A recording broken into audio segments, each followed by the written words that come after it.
Hello, dear viewers from Egypt all over the world. Today we're gonna meet our first and new story, The Son of the Elite. We're gonna meet the first part. I hope that you will like it. He's a young man who is 27 years old who inherited a big firm from his father, but he is very lazy. He always loves to sleep and he doesn't like to move from his place. He is always dependent on others and he's extravagant. He doesn't care where the money comes from, but cares how he's gonna spend it. Ines is a pretty girl who's 25 years old, but she's totally unlucky in this life. She is very, very poor, who carries a lot of burdens. She lives with her grandpa who is old and needs a special care and a lot of medicine. She doesn't know what to do. Housework, or grandpa's needs, or her younger siblings. She does everything at home, because there is no one to help her. Her siblings need much care. They have no parents to spend money on their needs, and they have no mother to make them feel safe. But Ines is the one who does all those roles. They have no one but her. Even her old grandpa has no one but her. This is why she has been doing everything with a smile, without making them feel that she is under pressure or sad. Days passed, and one day, Neglect, her friend, passed by. She is 24 years old. She has known her for so long. She worked for rich people who made her look fine, and she was able to speak in English too. One day, she told her that the rich people were preparing for a big party and she wished she could attend it with her. But Ines told her, "How can I attend? Can't you see how I look like? I don't even have one piece of garment that is not torn." "So what? I can get you some rented clothes and you can wear them there and be happy instead of staying here. What a ruin to waste all that beauty and sweetness and bury it with the old man and the little children. Try to care for yourself." She rented clothes for her friend and she went to the party. It was nearly 8 o'clock p.m. She was walking along a dark street. She had no money to get into a taxi. Suddenly, some bullies got around her and decided to take her purse. She stood in the middle of the street and cried without being able to defend herself. It was the first time for her to get into such a thing. She rarely got out. At the same time, Anas was passing in his car and saw 3 young bullies around a girl, and they were trying to take the purse from her, and she was crying. So he decided to pull the brakes at once and get out of the car and defend her. He quickly got out when he saw this, and he started to beat them up till he got the purse from them. They were scared when they heard some shooting and ran away. She was standing and watching everything. She looked away, but he said, "Calm down. It's over. They're a bunch of coward guys. They got afraid when they heard the shooting." "I don't know how to thank you. I don't know what I could have done without you. It's the first time for me to walk on the street alone, and I didn't know that some bullies might have appeared and done such a thing. I don't know what could have possibly happened if you hadn't been there." Anas was surprised by her innocence. She walked away and left him while saying, "Excuse me, I'm late." He kept standing. He decided not to leave her. He would watch her to know where she was living, to be able to see her every time he would want to. He kept walking after her without her feeling so. Once she reached home, he kept staying in the car, waiting to know anything about her, to ask the neighbors, to know any piece of information. She went up to change her clothes. She kept looking at the piled up garbage. "Oh dear, I've got a lot of housework. First, I have to get this garbage out. But I'm scared to go out. I don't know why I started to get scared to go out in the dark." But she woke up and said, "Wake up, Ines. If you haven't got this garbage out, who will? Your sick grandpa?" She took the garbage out, but she was surprised to see Anas in front of her. She was shocked. Anas was surprised too. "What is that? Who is this girl? How come she doesn't look tidy and neat? She can't be her." But when Ines spoke out and said, "Are you stalking me or what?" he was sure that it was her. How come? The other one was so elegant, And this one is so dirty. What horrible clothes is she wearing? He couldn't believe himself. He was staring and didn't understand. He was trying to. How come this girl was the other one? Then he told her, I'm so sorry. I'm not stalking you at all. My mobile has lost battery. I was searching for any market around here to bring a charger. You misunderstood me. But you are the same girl who was with me from a short while ago, right? Yes, I am. Is there something? Nothing. Pleased to meet you. He shook hands with her. She kept staring at him, and she didn't know how to hide her embarrassment. That time, he gave her his card. If you need anything anytime, talk to me on that number here.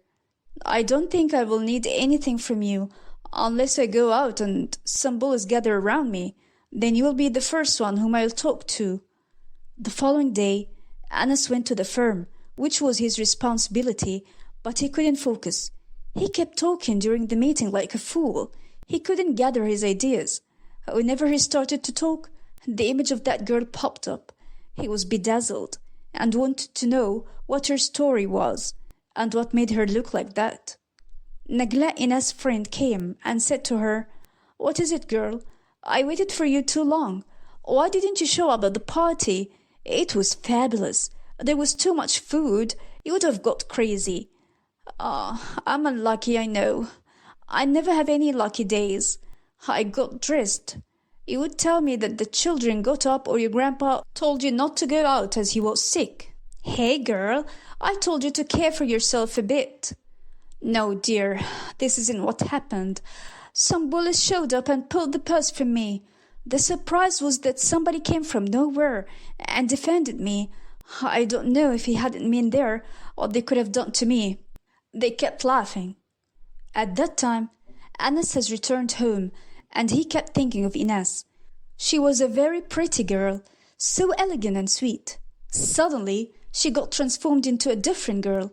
He kept thinking about that. He wanted to know why she did that. What changed her looks? This is why he didn't go to the firm the following day. Early in the morning, he decided to go home and ask her about all the questions he got. At that time, she has got her little siblings prepared for school. She walked them to the school and she went back home on foot, although the school was so far. But she had no money for transportation, neither for a school bus nor for a public bus. While walking, she ran into Anas. She was astonished. What are you doing here? Frankly speaking, I'm here for you. I never stopped thinking about you. You've been in my mind all the time. I want to know everything about you. Why? What is so important about me? I don't understand what you're thinking about me. I want to tell you that since I've got born, nobody cared for me or asked what the matter was with me. But I'm here now. I'm asking you what's up. Let's go somewhere and talk. Ines wanted somebody to listen to her. This is why she agreed to sit with Anas at the cafe near the house. I need to know everything about you. You're confusing me. Ines felt comfortable with Anas and the way he talked to her. He reassured her that he would find her a job. Days passed. Ines' grandpa got really sick and she couldn't afford his treatment. One day, she asked him, Is the medicine finished? Should I go down and buy you one? But her grandpa didn't respond. This was the first time that her grandpa didn't respond. She was so worried. She kept talking to him, but he never answered back.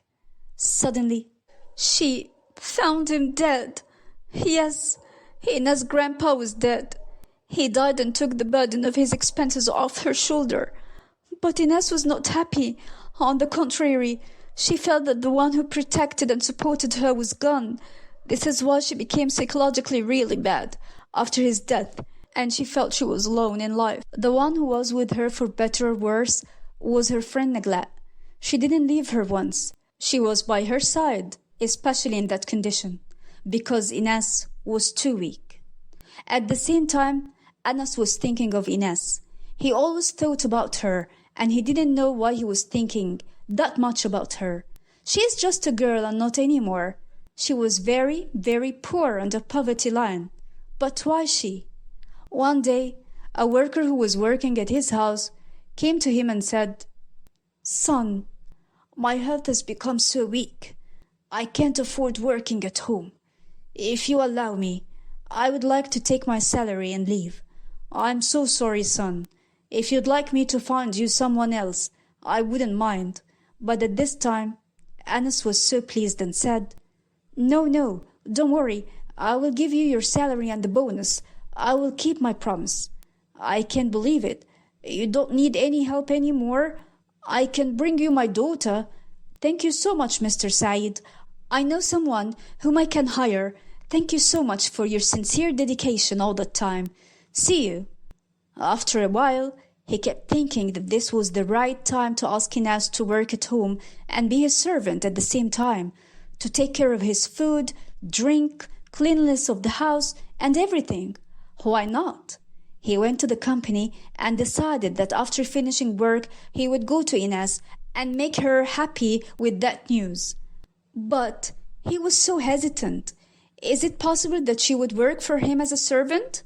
He wished to find her a better job, but unfortunately, she didn't complete her education, and she didn't know to do anything except that. Then he remembered when he was sitting with her and promised to find her a job, but at that time, he didn't know what she would work as. All those working at his company should be elite, but she was so poor. That is why he saw that the job of the servant was the most appropriate. At the same time, she would be happy when she would live in a clean house like that. He went to her when she was really so sad and was thinking of her grandpa's death, which broke her. That time, she was really so upset thinking of the burden of her siblings and herself, and that she didn't have anyone to support her then, and had no man at the house. There was no one to lean on him. At that time, it was nearly 2 a.m. There was knocking at the door. She was so shocked. Who was knocking at that time? Oh dear, bad things are starting to happen. She went to open the door while being so nervous and worried. But she was surprised that Anas was the one who was knocking. She was confused that he was there, and she asked him, "How did you know that my grandpa was dead? Are you coming to assault me at my home when you knew that he was dead? Are you like everybody else? What should I do now? I'm alone in life. I have no one to defend me. What's the matter? Have I done anything? I came to tell you good news. Do you have to be offensive like that? Look, my servant left work. Now I can tell you that I found you a very suitable job in my house. Believe me, I will never upset you. I will mind my own business as you will yours. What do you think? Would you like to work for me at home?"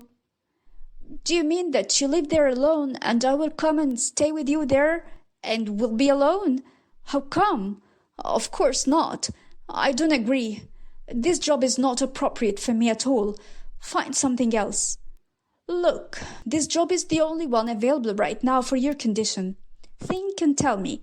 If you'd like to take it, tell me. If you don't agree, also tell me in order for me to know and bring someone else." She kept thinking, "Dear God, what should I do? I really need the job, really so bad. I have no money at all. At the same time, my younger siblings, how will I leave them alone at home? God, please guide me to the suitable decision." Dears, here we come to the end of the first part of our story. If you really liked it, please press like, subscribe to the channel, and activate the bell so that you can hear from us and from our stories. Thank you for watching. Until I meet you, I wish you the best of everything. Goodbye.